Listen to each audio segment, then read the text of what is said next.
Bismillahirrahmanirrahim. Alhamdulillahi Rabbil alamin. Ar-Rahmanir-Rahim. Maliki yawmiddin. Iyyaka na'budu wa iyyaka nasta'in. Ihdinas siratal mustaqim. Siratal ladzina an'amta 'alaihim ghairil maghdubi 'alaihim waladdallin. Assalamu ala manittaba'al huda. Pemirsa channel Raja Kelana yang budiman, pertemuan ini kita masih membahas tema kepercayaan sekadar candaan lalu umatnya main akal-akalan. Hal ini dibuktikan seorang apologet Kristen, Edis kafir, yang dengan trik kepercayaan yang sekadar candaan yang sudah menjadi kambium dalam dirinya, maka pada gilirannya menghasilkan umat dengan pola pikir akal-akalan, dengan segala kejumudan yang kaku, pemahaman yang tidak berdasar ilmu, penuh asumsi liar yang berselimut nafsu, dengan lagak hebat tapi tidak ada sedikit pun darinya yang bermutu. Ikhwan manittaba'al huda, pertemuan kita kali ini membahas koar-koar Edis kafir tentang Muhammad adalah Rabb. Sepertinya Edis ini ada sindrom Muhammad Rabb. Kali ini Edis mengemukakan perihal sahabat yang mana saking takluknya para sahabat-sahabat kepada Nabi Muhammad sallallahu alaihi wasallam, maka celah itu dijadikan hujjah dan disebarkan pada netizen di komalnya bahwa Nabi telah menghalalkan apa yang diharamkan oleh Allah. Dalam hal ini Edis kafir menampilkan hadis tentang meminum darah dan air seni Nabi. Benar bahwa para sahabat pernah melakukan hal itu, dan jawaban dari asumsi liar dari Edis kafir ini bahwa apa yang dilakukan para sahabat dan orang-orang di sekitar Nabi tiada lain karena terdorong oleh mahabbah, rasa cinta yang mendalam kepada Nabi. Tapi Edis, walaupun para sahabat dan orang-orang di sekitarnya penuh rasa mahabbah kepada Nabi, belum pernah para sahabat dan orang Arab menjadikan Rasul Muhammad sallallahu alaihi wasallam sebagai Rabb. Tidak ada kejadian orang Arab menyembah Nabi Muhammad sallallahu alaihi wasallam. Sekali lagi saya sampaikan bahwa kata Arab dengan memakai huruf alif lam di awal kata Rabb, maka kata Arab semata-mata hanya untuk Allah subhanahu wa ta'ala. Karena kata Rabb yang dimulai dengan alif lam menjadikan kata Rabb menjadi ma'rifat khusus, jadi tidak boleh disematkan pada selain Allah subhanahu wa ta'ala. Kemudian jika kata Rabb tanpa alif lam, artinya Rabb menjadi nakirah umum, dan kata ini hanya sendirian, maka ini juga bermaksud hanya kepada Allah subhanahu wa ta'ala saja, karena keumumannya yang sangat banyak dan tidak terbatas, maka hanya Allah sajalah yang memilikinya, sementara selain Allah subhanahu wa ta'ala hanya memiliki keumuman yang terbatas. Lalu apabila kata Rabb yang nakirah ini disandarkan kepada kata lain, maka baru bisa jadi maknanya mungkin Allah Subhanahu wa taala atau bisa jadi adalah selain Allah Subhanahu wa taala. Seperti Rabbus samawati wal ard, Tuhan pemilik langit dan bumi. Tentunya makna Rabb di sini adalah Allah Subhanahu wa taala. Atau Rabbud dar, tuan rumah. Maka makna Rabb di sini boleh selain dari Allah. Lalu Edis yang tidak ada ilmu ini ngotot, lalu menampilkan surah Yusuf 23 dan mempertanyakan kenapa Yusuf mengatakan suami Zulaikha sebagai Rabb. Baik, mari kita telaah ayat tersebut. Bismillahirrahmanirrahim. Warawadathu allati huwa fi baitiha an nafsihi wa ghallaqatil abwaba wa qalat hayta lak qala ma'azallahi innahu rabbi ahsana maswa innahu la yuflihuz zalimun. Perempuan yang dia Yusuf tinggal di rumahnya menggodanya. Dia menutup rapat semua pintu lalu berkata, marilah mendekat kepadaku. Yusuf berkata, aku berlindung kepada Allah. Sesungguhnya dia suamimu adalah tuanku. Dia telah memperlakukanku dengan baik. Sesungguhnya orang-orang zalim tidak akan beruntung. Perhatikan kata Rabbi, lalu sesuaikan dengan kaidahnya. Jika Rabbun disadarkan kepada kata lain, maka boleh jadi Allah dan boleh jadi selain Allah. Pada kata Rabbi, kata Rabbun disandarkan kepada ia mutakallim, maka maknanya adalah tuanku. Sebagaimana tuan rumah, tunggu dulu Pak Ustadz, ya. Bukankah Rabb dengan adanya sandaran kalimat lain boleh jadi untuk Allah dan boleh jadi untuk manusia? Benar? Nah, sandaran Rabbi disandarkan dengan kata ganti orang pertama. Bagaimana menentukannya bahwa Yusuf mengatakan tuanku dan bukan Tuhanku? Oh, begitu. Kita bisa menentukan maksud dari Nabi Yusuf, Rabbi adalah tuanku, karena Yusuf pada pernyataan pertama menyatakan nama Tuhannya, yakni Allah pada kalimat ma'azallah. Aku berlindung kepada Allah. Penyebutan nama Allah sudah memastikan Rabbi pada pernyataan kedua adalah 1000% tuanku. Aku tidak mau. Demi kepercayaanku yang sekedar candaan, maka kata Rabbi di sana harus tetap Tuhanku, kata Edis. Ya, kalau begitu kembalikan dhamir Rabbi kepada kalimat sebelumnya, yakni siapa Tuhan Nabi Yusuf pada pernyataan pertama? Jawabannya adalah Allah Subhanahu wa taala. Selesai. Begitu Edis. Inilah payahnya jika kepercayaan sekedar candaan, maka akalnya botak dan bisanya hanya main akal-akalan. Baik, kita kembali pada keheranan Edis tentang mahabbah para sahabat kepada Nabi sehingga meminum darah dan air seni Nabi. Dan Nabi kita tidak mengingkarinya. Satu hal yang perlu dipahami, bahwa seluruh hadis yang dipermasalahkan Edis kafir ini, perbuatan itu tidak disuruh dan tidak diketahui Nabi Shallallahu Alaihi Wasallam. Hal ini jangan dihilangkan Edis, supaya pemeriksa jangan terperangkap kejumudan berpikirmu dengan kejahilanmu akan Islam, lalu bereporia dengan kesimpulanmu yang cacat. Kamu sungguh melakukan kenekatan yang sangat nyata. Kentara sekali Anda ini memperbodoh para netizen yang ngefans padamu.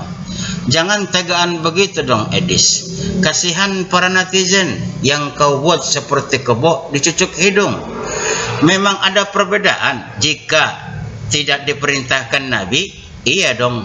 Apa bedanya? Ketika hadis dalam tingkatan takriran, diam atau persetujuan, maka sangat diperlukan kebijaksanaan yang mendalam dan ketelitian yang akurat, baik dari segi asbab, konteks, dan keselarasan atau pertentangan dengan hadis lain. Apakah Edis telah melakukan hal ini sebelum menyimpulkan hadis yang Anda kemukakan? Jawabannya pasti tidak. Kenapa? Karena Edis kafir adalah orang yang malas untuk berpikir. Tahunya yang penting nyinyir untuk dapatkan support dari netizen yang tajir. Ikhwan manittaba'al huda. Bagaimana kita menyikapi hadis para sahabat yang meminum darah Nabi ini? Apakah bertentangan dengan Quran sebagaimana yang diketengahkan oleh Edis kafir dengan membawa surah Al-Maidah ayat 3? Bismillahirrahmanirrahim. Hurrimat alaikumul maitatu wad-dam wa lahmul khinzir wa ma uhilla li ghairillahi bihi. Diharamkan bagimu memakan bangkai, darah, daging babi, dan daging hewan yang disembelih bukan atas nama Allah. Pada ayat ini Allah mengharamkan meminum darah.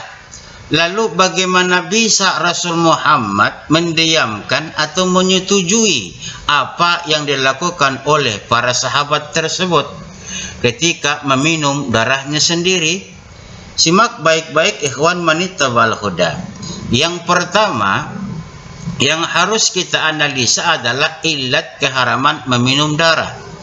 Illatnya ada dua, yakni pertama, darah hukumnya adalah najis, makanya dia haram diminum. Dan yang kedua, darah yang mengalir. Nah, kalau demikian posisi dan kondisi darahnya, meminumnya adalah haram. Loh, apakah darah yang tidak mengalir boleh dimakan? Boleh. Dan dalilnya dalam dalam Quran surah Al-An'am ayat 145. Bismillahirrahmanirrahim. Qul la ajidu fi ma uhiya ilayya muharraman ala ta'imin yat'amuhu illa ayyakuna maitatan aw dama masfuha aw lahma khinzirin fa innahu rijsun aw fisqan ahli ghairillahi bih faman itturra ghaira baghi wala 'adim fa inna rabbaka ghafurur rahim. Katakanlah, tidak kudapati di dalam apa yang diwahyukan kepadaku sesuatu yang diharamkan memakannya bagi yang ingin memakannya, kecuali daging hewan yang mati, bangkai, darah yang mengalir, darah babi karena ia najis, atau yang disembelih secara fisik, yaitu dengan menyebut nama selain Allah. Akan tetapi siapapun yang terpaksa bukan karena menginginkannya dan tidak melebihi batas, maka sesungguhnya Tuhanmu Maha Pengampun lagi Maha Penyayang.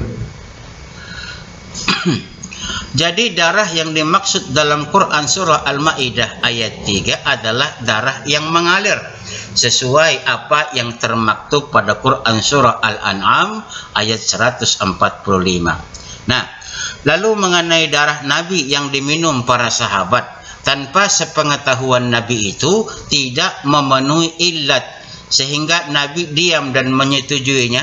Benar, darah Nabi tidak memenuhi satu illat dari dua illat tersebut, atau bahkan dua-duanya tidak terpenuhi, karena boleh jadi darah yang sudah terkumpul itu sudah membeku dan layaknya seperti kita makan hati.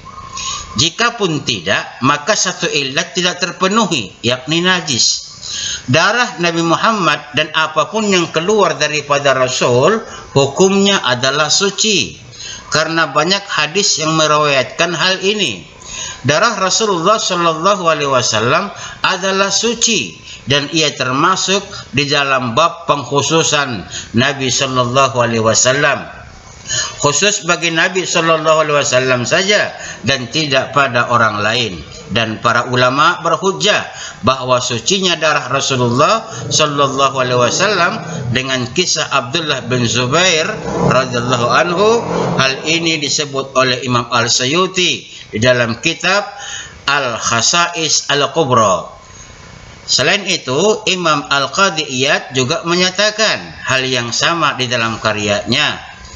Imam Al-Khatib Asy-Syarbini juga mendatangkan satu pandangan daripada Abu Ja'far Al-Tirmizi bahwa darah Rasulullah adalah suci. Pendapat para ulama ini adalah pendapat mu'tamad lagi masyhur setelah pengkajian mendalam tentang hadis-hadis yang tingkatannya takriron mengenai perbuatan para sahabat ini yang muncul dari rasa mahabbah kepada Nabi sallallahu alaihi wasallam. Apalagi Allah Subhanahu wa taala telah menegaskan level Nabi sallallahu alaihi wasallam pada Quran surah Al-Anbiya ayat 107. Bismillahirrahmanirrahim. Wa ma arsalnaka illa rahmatan lil alamin. Kami tidak mengutus engkau Nabi Muhammad kecuali sebagai rahmat bagi seluruh alam. Dari qadiyah ayat ini jelas bahwa Nabi Muhammad sallallahu alaihi wasallam adalah manusia utama dan pilihan lagi mulia yang tujuannya menjadi rahmat bagi segala sesuatu selain dari Allah Subhanahu wa taala. Darajahnya sebagai Imamul Anbiya, imam seluruh nabi dan rasul, dan Khatamul Anbiya, dan penutup para nabi. Oleh karena itu, baik roh, jiwa, dan jasad Nabi Muhammad sallallahu alaihi wasallam bernilai bersih dan suci. Ikhwan manittabal huda. Selanjutnya, hadis kafir uring-uringan tidak jelas tentang hadis mendesak orang Kristen dan Yahudi jika ketemu di jalan. Bunyi hadisnya terdapat dalam hadis yang memerintahkan kita mendesak orang kafir di jalan. Apakah ini maknanya kita diperintahkan untuk mendorong orang non-muslim di jalan sehingga terdesak atau terjatuh? Maka oleh karena itu kita harus memahami dengan lebih jelas bagaimana para ahli hadis memahamkan ini kepada kita. Bunyi hadisnya dari Abu Hurairah radhiyallahu anhu, Nabi sallallahu alaihi wasallam bersabda, La tabda'ul yahuda walan nasara bisalami fa iza laqitum ahadim fi tariqi qatturuha ila adyaqih. Janganlah kalian mendahului Yahudi dan Nasara dalam mengucapkan salam, dan jika kalian bertemu salah seorang dari mereka di jalan, maka desaklah dia ke bahagian yang sempit. Hadis riwayat Muslim. Membaca terjemahan ini, hadis kafir jadi mewek, lalu jengkel sendiri, marah tidak tentu arah, karena dia tidak pernah mendengar ada cerita Muslim di Indonesia saat bertemu Yahudi dan Kristen di jalan, lalu Islam mengejar dan mendesaknya. Nah, ketika berita di Padang viral, lalu birahi edis meletup dan koar-koar di komalnya dengan tema perusakan rumah di Padang adalah cermin ajaran Islam yang sejati. Bukankah keadaan edis kafir ini sangat menyedihkan? Lihatlah, sampai berita dari tanah antah berantah dan jauh dari kediamannya di Amerika sana dijadikan sebagai justice kepada kaum muslimin. Parah dan memprihatinkan sekali keadaan orang ini. Edis kafir tidak mau tahu latar belakang yang memicu keadaan itu. Yang penting Islam salah dan intoleran. Padahal jika kita telusuri sebab-sebab kejadian tersebut adalah rumah pendeta yang hendak dijadikan gereja dan jemaatnya datang dari luar Padang Sari. Dan ironisnya itu adalah orang-orang Nias, padahal di sana ada gereja HKBP. Bagaimana kalau seandainya untuk kenyamanan orang mereka melakukan ibadah di gereja HKBP? Apakah itu masalah? Ya, kalau memang jadi masalah, ini agama yang aneh. Bagaimana orang yang satu suku bisa mendirikan khusus gereja untuk sukunya? Ini luar biasa sukuisme agama yang dipegang oleh edis TV ini atau orang-orang Kristen yang lain. Ikhwan manittaba'al huda. Baik, selanjutnya saya akan mencoba menjelaskan kepada saudara sekalian tentang hadis tadi. Sebagaimana diketahui bahwa karakter seorang muslim itu termaktub pada Quran surah Al-Fat ayat 29. Bismillahirrahmanirrahim. Muhammadur Rasulullah walladzina ma'ahu asyidda'u 'alal kuffar ruhama'u bainahum tarahum ruk'an sujjada yabtaguna fadlan minallahi wa ridwana simahum fi wujuhihim min asaris sujud zalika masaluhum fil Taurati wa masaluhum fil Injil kazar'in akhraja sathu fa'azarahu fastaglaza fastawa ala suqihi ya'jibu zarra'a liyaghiza bihimul kuffar wa'adallahi alladhina amanu wa 'amilus salihati minhum maghfiratan wa ajran 'azima. Nabi Muhammad adalah utusan Allah dan orang-orang yang bersama dengannya bersikap keras terhadap orang-orang kafir, tetapi berkasih sayang sesama mereka. Kamu melihat mereka rukuk dan sujud mencari karunia Allah dan keridhaannya. Pada wajah mereka tampak tanda-tanda bekas sujud. Itu adalah sifat-sifat mereka yang diungkapkan dalam Taurat dan Injil, yaitu seperti benih yang mengeluarkan tunasnya, kemudian tunas itu makin kuat, lalu menjadi besar dan tumbuh di atas batangnya. Tanaman itu menyenangkan hati orang yang menanamnya. Keadaan mereka diumpamakan seperti itu. Karena Allah hendak membuat marah orang-orang kafir, Allah menjanjikan kepada orang-orang yang beriman dan mengerjakan kebajikan di antara mereka ampunan dan pahala yang besar. Ayat ini bagi Edis sangat rasis. Makanya dia gelisah dan terasa dicemooh. Kemudian dia merasa geram di dalam hati tapi tak terluaskan. Dan di sisi lain relung batinnya termewek-mewek hendak menangis. Ya, mau gimana lagi Edis? Siapa suruh Anda kafir dengan kepercayaan candaan dan memperbodoh diri sendiri? Nah, ikhwan manittaba'al huda, pemahaman Quran surah Al-Fat dan hadis Muslim yang baru kita bacakan tadi adalah sebagai berikut. Pertama, sebagai Muslim, mestilah merasa bangga dengan agama yang dianutnya, di mana agamanya satu-satunya yang benar dan panduannya jelas, lengkap dan relevan sampai kapanpun. Kedua, pewaris bumi ini adalah orang Muslim, karena hanya Muslimlah yang memenuhi kriteria khalifah dengan penggunaan khazanah akal sehingga melahirkan pemahaman dan ilmu yang menopang kebenaran yang dimilikinya. Maka mari kita perhatikan Quran surah Al-Anbiya 105. Bismillahirrahmanirrahim. Wa laqad katabna fil zaburi min ba'di dzikri annal arda yarisuha ibadiyas salihun. Sungguh kami telah menuliskan di dalam Zabur, telah tertulis di dalam Az-Zikr Laul Mahfuz, bahwa bumi ini akan diwarisi oleh hamba-hambaku yang saleh. Siapakah hamba-hamba Allah yang saleh kalau bukan Muslim?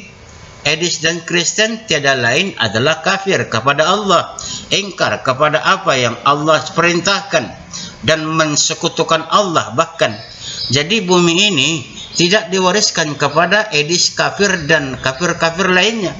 Salah sendiri kenapa mau memiliki kepercayaan sekedar candaan sehingga mematikan akal, lalu bisanya hanya akal-akalan. Ketiga, orang Yahudi itu adalah orang yang kehilangan amalan sehingga mereka dimurkai kepada mereka, sementara Kristen adalah orang yang kehilangan ilmu sehingga mereka tersesat. Model dua kelompok ini Muslim tidak boleh merasa lebih rendah sehingga memberikan kelonggaran kepada mereka saat bertemu di jalan. Seorang Muslim jika bertemu Yahudi dan Kristen jangan memberi salam terlebih dahulu ketika berpapasan di jalan yang sempit. Muslim tidak boleh mengalah atau memepetkan diri ke samping dan mempersilakan Yahudi dan Kristen berjalan terlebih dahulu. Tapi Muslimlah yang berjalan dengan nyaman, biarkan Yahudi dan Kristen yang memepetkan diri ke samping, karena keduanya adalah orang yang ditinggalkan Allah dan orang yang tersesat. Dan bumi hanya Allah wariskan bagi orang Muslim. Bagaimana mungkin Muslim merendahkan diri pada kedua kelompok ini? Tentu tidak boleh, bukan? Kelima, seorang Muslim memiliki karisma dan jati diri yang kuat, percaya diri, tegas dan adil, serta berkasih sayang di dalam ukhuwah yang kokoh. Saat berhadapan dengan orang Yahudi dan Kristen, nilai-nilai Islam ini harus ditampilkan dengan apik dan adil. Jangan sebaliknya. Ingat, Rasul pernah bersabda, dalam artinya, ketahuilah, siapa yang menzalimi kafir mu'ahad atau mengurangi haknya atau membebani jizyah kepadanya di luar kewajibannya atau mengambil sesuatu darinya tanpa keridhoannya, maka aku Nabi akan menuntut orang tersebut di hari kiamat. Hadis riwayat Abu Daud yang dihasankan oleh Syekh Shu'aib Al-Aranud dalam Takhris Abu Daud.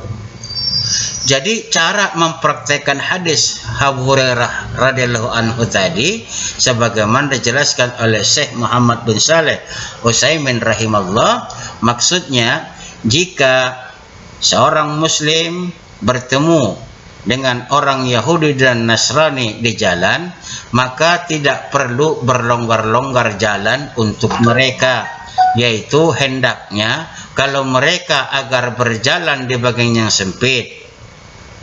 Contohnya, jika jalanan itu lebarnya cukup untuk 4 orang dan kita bertemu 4 orang kafir yang lewat, maka tidak perlu berlonggar-longgar untuk memberi mereka jalan. Namun hendaknya kita jalan seperti biasa sehingga mereka terpaksa untuk lewat satu persatu, dan tidak perlu melonggarkan jalan untuk mereka, karena melonggarkan jalan untuk mereka ini merupakan bentuk memuliakan mereka dan meninggikan mereka, sehingga mereka akan menjadi sombong dan merasa tinggi di hadapan kaum muslimin. Dan hadis ini juga menunjukkan beberapa faedah. Pertama, hendaknya seorang itu bangga dengan agamanya. Maksudnya, bangga menjadi seorang muslim. Hendaknya dia merasa mulia sebagai muslim dan tidak merendahkan dirinya kepada seorang pun dari kalangan kepercayaan lain. Karena agama Islam itu agama dari Allah yang merupakan Rabb dari seluruh manusia, dan orang yang menyelisihi agama Islam, maka dia menyelisihi keinginan Allah Azza wa Jalla. Demikian ulasan kita kali ini, semoga bermanfaat dan menambah wawasan bagi kita semua, insyaallah. Assalamu ala manittaba'al huda.